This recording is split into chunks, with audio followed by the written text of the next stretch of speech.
So former Labour MP and Minister Chris Mullin has fired shots at Keir Starmer over his treatment of Jeremy Corbyn. Now, it's a rarity that someone in politics has come out in defence of him. I suppose with Chris Mullin, who's retired from frontline politics, enjoys a bit more autonomy than the Socialist campaign group, for example. But still, Chris doesn't pull any punches. Former Labour Minister Chris Mullin claims Sir Keir's decision to expel Corbyn from the party over anti-Semitism row was a cynical bid to appease the mob.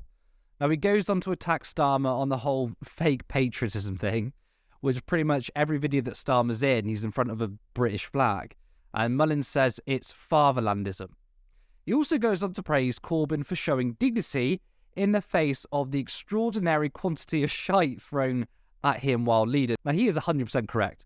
There's been no leader who has faced this amount of crap that Corbyn had, both inside and outside the Labour Party. Now, Mullin also says that Starmer's decision to not readmit Corbyn was moral cowardice. I love how he doesn't give a shit here. He's just telling it how it is. He says he backs Corbyn's claim that allegations of anti-Semitism in the Labour Party are exaggerated. Again, this is nothing but facts. The amount of people, according to the media, was massively over-exaggerated.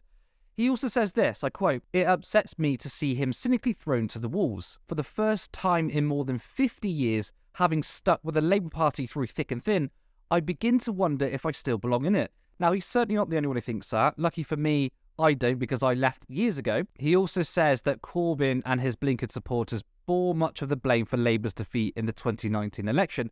But, he adds, Jeremy has behaved with dignity throughout, despite the extraordinary quantity of shite that has rained down upon him, much of it from people unworthy to tie his shoelaces. Boom! Get out. I love that. Now, Chris served in Blair's cabinet, so he's not some radical left-wing backbencher. He was a minister. He also played a key role in freeing the Birmingham Six Irishmen wrongly convicted and sentenced to life imprisonment for the 1974 Birmingham pub bombs. He's a writer. He's authored many books, including the famous A Very British Coup, and it's a fictional story of a left-wing leader becoming prime minister. They've also done the Channel 4 TV show, which was an adaptation of the book. I think it's Harry Perkins is the Labour leader. And he gets into power, but the establishment threatened a coup. So, ironically, it nearly happened in real life, and if Corbyn had won the general election, that book probably would have become a reality. Now, Chris's defence of Jeremy Corbyn makes me happy because I don't like bullies, I don't like bullying, and I think the coordinated attacks on Corbyn over the years has become a form of bullying. You know, Rishi Sunak kept invoking his name at P&Qs, even though he's not the Labour leader.